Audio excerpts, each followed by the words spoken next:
ಆತ್ಮೀಯ ವಿದ್ಯಾರ್ಥಿಗಳೇ,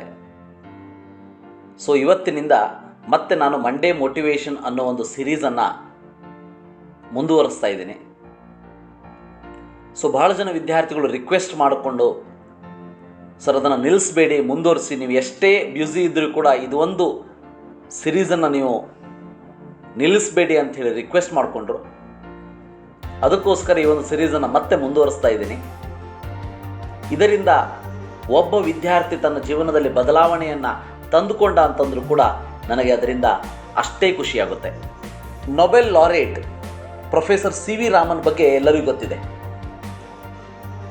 ಒಂದು ಸಾರಿ ಪ್ರೊಫೆಸರ್ ಸಿ ವಿ ರಾಮನ್ ಅವರು ತಮ್ಮ ರಿಟೈರ್ಮೆಂಟ್ ಆದಮೇಲೆ ಒಂದು ರಿಸರ್ಚ್ ಇನ್ಸ್ಟಿಟ್ಯೂಷನ್ನ ಬೆಂಗಳೂರಲ್ಲಿ ಸ್ಟಾರ್ಟ್ ಮಾಡಬೇಕು ಅಂಥೇಳಿ ಅಂದ್ಕೊಳ್ತಾರೆ. ಅದಕ್ಕೋಸ್ಕರ ನ್ಯೂಸ್ ಪೇಪರ್ಲ್ಲೂ ಕೂಡ ಅಡ್ವರ್ಟೈಸ್ಮೆಂಟನ್ನು ಕೊಡ್ತಾರೆ. ತಮ್ಮ ಒಂದು ರಿಸರ್ಚ್ ಇನ್ಸ್ಟಿಟ್ಯೂಷನ್ನಲ್ಲಿ 3 ಪೋಸ್ಟನ್ನು ಅವರು ಕ್ರಿಯೇಟ್ ಮಾಡಿರ್ತಾರೆ.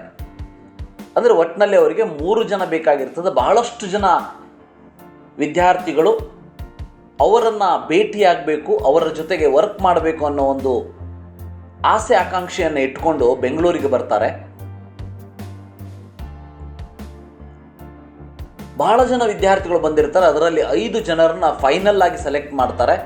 ಅದರಲ್ಲಿ ಮತ್ತೆ ಇನ್ನೊಂದು ರೌಂಡ್ ಇಂಟರ್ವ್ಯೂವನ್ನು ಮಾಡಿಬಿಟ್ಟು ಕೊನೆಯದಾಗಿ 3 ಜನರನ್ನು ಸೆಲೆಕ್ಟ್ ಮಾಡ್ತಾರೆ.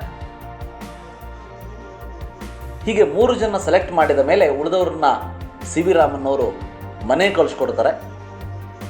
ಅವತ್ತಿನ ಕೆಲಸವನ್ನು ಮುಗಿಸ್ಕೊಂಡು ಮನೆಗೆ ಬರ್ತಾರೆ. ಮರುದಿನ ಬೆಳಗ್ಗೆ ಅವರು ಒಂದು ಪಾರ್ಕಿನಲ್ಲಿ ವಾಕಿಂಗ್ ಹೋಗುವಂತಹ ರೂಢಿಯನ್ನು ಇಟ್ಕೊಂಡಿರ್ತಾರೆ. ಅಲ್ಲಿ ವಾಕಿಂಗ್ ಮಾಡೋದಕ್ಕಂತ ಹೋಗ್ತಾರೆ. ವಾಕಿಂಗ್ ಮಾಡಬೇಕಾದ್ರೆ ಅವರಿಗೋಸ್ಕರ ಒಬ್ಬ ಯುವಕ ಕಾಯ್ತಾ ಇರೋದನ್ನು ನೋಡಿಬಿಟ್ಟು ಅವನ ಹತ್ರ ಹೋಗಿ ಕೇಳ್ತಾರೆ, ನೀನು ನಿನ್ನೆ ನನ್ನ ಒಂದು ಇಂಟರ್ವ್ಯೂಗೆ ಹಾಜರಾಗಿದ್ದೆ, ನಾನು ನಿನ್ನನ್ನು ಸೆಲೆಕ್ಟ್ ಮಾಡ್ದೇನೆ ವಾಪಸ್ ಕಳಿಸಿದ್ದೆ, ಅದೇ ಯುವಕ ಅಲ್ವಾ ನೀನು ಅಂತ ಕೇಳ್ತಾರೆ. ಆವಾಗ ಆ ಯುವಕ ಹೇಳ್ತಾನೆ, ಹೌದು ಸರ್, ನಾನು ಅದೇ ಯುವಕ, ನಿಮ್ಮನ್ನು ಭೇಟಿ ಆಗಬೇಕು ಅಂತ ಬಂದಿದ್ದೆ. ಭೇಟಿಯಾದ ನನಗೆ ಬಹಳ ಖುಷಿಯಾಗಿದೆ. ಆದರೆ ನಾನು ನಿಮ್ಮ ಒಂದು ಇಂಟರ್ವ್ಯೂನಲ್ಲಿ ಸೆಲೆಕ್ಟ್ ಆಗಿಲ್ಲ, ಅದರ ಬಗ್ಗೆ ನನಗೇನೂ ಬೇಜಾರಿಲ್ಲ. ನಿಮ್ಮ ಒಂದು ಭೇಟಿ ಆಗಿದ್ದೇ ನನ್ನ ಒಂದು ಅದೃಷ್ಟ ಅಂತ ತಿಳ್ಕೊಂಡು ನಾನು ಊರಿಗೆ ವಾಪಸ್ ಹೋಗ್ತಾ ಇದ್ದೀನಿ. ಆದರೆ ನಿನ್ನೆ ಇಂಟರ್ವ್ಯೂವನ್ನು ಮುಗಿದ ಮೇಲೆ ನಿಮ್ಮ ಆಫೀಸಿನಲ್ಲಿ ಪ್ರತಿಯೊಬ್ಬರಿಗೂ ಹೋಗಿ ಬರುವಂತಹ ಖರ್ಚನ್ನು ಏನು ದುಡ್ಡಿನ ರೂಪದಲ್ಲಿ ಕೊಟ್ಟಿದ್ರು, ಅದರಲ್ಲಿ ₹7 ₹7 ಎಕ್ಸ್ಟ್ರಾ ಆಗಿದೆ. ಅದಕ್ಕೆ ಅದನ್ನು ಕೊಡಬೇಕು ಅಂಥೇಳಿ ಆಫೀಸಿಗೆ ಹೋಗಿದ್ದೆ, ಬಟ್ ಅದು ಬಾಗಿಲು ತೆಗೆದುಕೊಂಡಿರಲಿಲ್ಲ. ಆವಾಗ ನನಗೆ ಅಲ್ಲಿ ಒಬ್ಬರು ಹೇಳಿದರು, ಈ ರೀತಿ ಬೆಳಗ್ಗೆ ಒಂದು ಪಾರ್ಕಿನಲ್ಲಿ ವಾಕಿಂಗ್ ಮಾಡ್ತಾ ಇರ್ತಾರೆ ಸಿ ವಿ ರಾಮನ್ ಅವರು, ನೀವು ಅವ್ರನ್ನ ಅಲ್ಲಿ ಹೋಗಿ ಭೇಟಿಯಾಗಿ ಅಂತ ಹೇಳ್ತಾರೆ. ಅದಕ್ಕೆ ನಾನು ಇಲ್ಲಿ ಬಂದು ನಿಮ್ಮನ್ನು ಭೇಟಿ ಆಗ್ತಾ ಇದ್ದೀನಿ. ದಯವಿಟ್ಟು ಈ ₹7 ನೀವು ವಾಪಸ್ ತಗೊಳ್ಳಿ, ಯಾಕಂತಂದರೆ ನನಗೆ ಈ ₹7 ಎಕ್ಸ್ಟ್ರಾ ಆಗ್ತದೆ ಅಂತ ಹೇಳಿ ಆ ಒಂದು ₹7 ಸಿ ವಿ ರಾಮನ್ ಸರ್ ಅವರಿಗೆ ಕೊಡ್ತಾರೆ.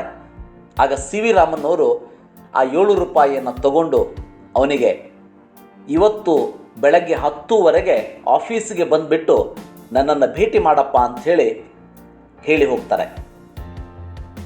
ಇವನಿಗೆ ಆಶ್ಚರ್ಯ ಆಗ್ತದೆ, ₹7 ಕೊಟ್ಟಿದ್ದೀನಿ, 10:00 ನನಗೆ ಭೇಟಿ ಆಗೋದಕ್ಕೆ ಹೇಳಿದ್ದಾರೆ, ಏನಾಗ್ತದೆ ನೋಡೋಣ ಅಂಥೇಳಿ 10:00 ತನಕ ವೇಟ್ ಮಾಡಿ 10:00 ಆಫೀಸಿಗೆ ಹೋಗ್ತಾನೆ. ಈ ಯುವಕ 10:30 ಸಿ ವಿ ರಾಮನ್ ಅವ್ರನ್ನ ಭೇಟಿ ಆಗ್ತಾರೆ. ಆಗ ಸಿ ವಿ ರಾಮನ್ ಅವರು ಒಂದು ಮಾತನ್ನು ಹೇಳ್ತಾರೆ, ಪ್ರತಿಯೊಬ್ಬರು ನಾವು ನಮ್ಮ ಜೀವನದಲ್ಲಿ ಅಳವಡಿಸ್ಕೊಳ್ಬೇಕಾದಂತಹ ಒಂದು ಮಾತದು. ಅವ್ರು ಹೇಳ್ತಾರೆ, you have failed in physics but you have passed in the honesty test. ಅಂದರೆ ನಾನು ಕರೆದಿರುವಂಥ ಇಂಟರ್ವ್ಯೂನಲ್ಲಿ ಫಿಸಿಕ್ಸ್ನಲ್ಲಿ ಫೇಲ್ ಆಗಿದ್ದಿ, ಅದಕ್ಕೋಸ್ಕರ ನಾನು ನಿಮ್ಮನ್ನು ಕೆಲಸಕ್ಕೆ ತಗೊಂಡಿರಲಿಲ್ಲ, ಬಟ್ ನೀವು ಪ್ರಾಮಾಣಿಕತೆಯಲ್ಲಿ ಪಾಸ್ ಆಗಿದ್ದೀರಿ. ಅದಕ್ಕೆ ನಾನು ನನ್ನ ರಿಸರ್ಚ್ ಇನ್ಸ್ಟಿಟ್ಯೂಷನಲ್ಲಿ 4ನೇ ಪೋಸ್ಟನ್ನು ನಿನಗೋಸ್ಕರ ಕ್ರಿಯೇಟ್ ಮಾಡ್ತೀನಿ ಅಂಥೇಳಿ ಸಿ ವಿ ರಾಮನ್ ಅವರು 4ನೇ ಪೋಸ್ಟನ್ನು ಕ್ರಿಯೇಟ್ ಮಾಡ್ತಾರೆ ಮತ್ತು ಆ ಒಬ್ಬ ಯುವಕನನ್ನು ಕೆಲಸಕ್ಕೆ ತಗೋತಾರೆ.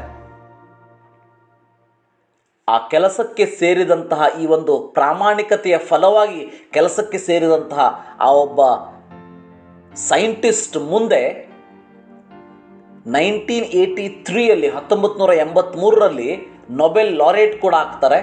ಅವರ ಹೆಸರು ಪ್ರೊಫೆಸರ್ ಸುಬ್ರಹ್ಮಣ್ಯಂ ಚಂದ್ರಶೇಖರ್ ಅಂಥೇಳಿ.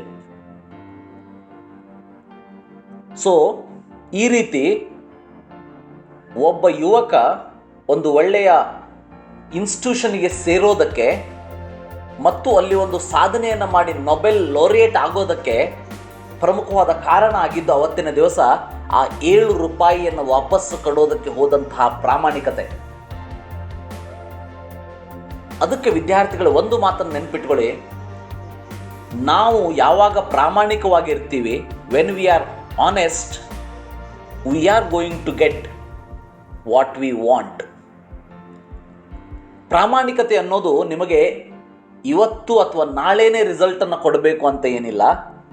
ಬಟ್ ಮುಂದೊಂದು ದಿನ ಆ ಒಂದು ಪ್ರಾಮಾಣಿಕತೆ ನಿಮಗೆ ಕೆಲಸವನ್ನು ಕೊಟ್ಟೇ ಕೊಡ್ತದೆ, ಆ ಒಂದು ಫಲವನ್ನು ಕೊಟ್ಟೇ ಕೊಡ್ತದೆ. ನನ್ನ ರಿಕ್ವೆಸ್ಟ್ ಇಷ್ಟೇ, ನೀವು ಈಗ ಯಾವುದನ್ನೋ ಒಂದು ಕೋರ್ಸನ್ನು ಮಾಡ್ತಾ ಇರ್ತೀರಿ ಅಥವಾ ಸ್ಟಡಿಯನ್ನು ಮಾಡ್ತಾ ಇರ್ತೀರಿ, ಪ್ರತಿ ದಿವಸ ನೀವು ಮಾಡುವಂತಹ ಅಭ್ಯಾಸದಲ್ಲಿ ಪ್ರಾಮಾಣಿಕತೆಯನ್ನು ಇಟ್ಕೊಳ್ಳಿ, ನಿಮ್ಮ ಜೀವನದಲ್ಲಿ ಪ್ರಾಮಾಣಿಕತೆಯನ್ನು ಇಟ್ಕೊಳ್ಳಿ. ಆ ಒಂದು ಆನೆಸ್ಟಿ ನಿಮ್ಮನ್ನು ಬಹಳ ಎತ್ತರಕ್ಕೆ ಕೊಂಡೊಯ್ಯೋದ್ರಲ್ಲಿ ಎರಡು ಡೌಟೇ ಇಲ್ಲ. ಇದಿಷ್ಟು ಇವತ್ತಿನ Monday motivation. Thank you. Have a nice day.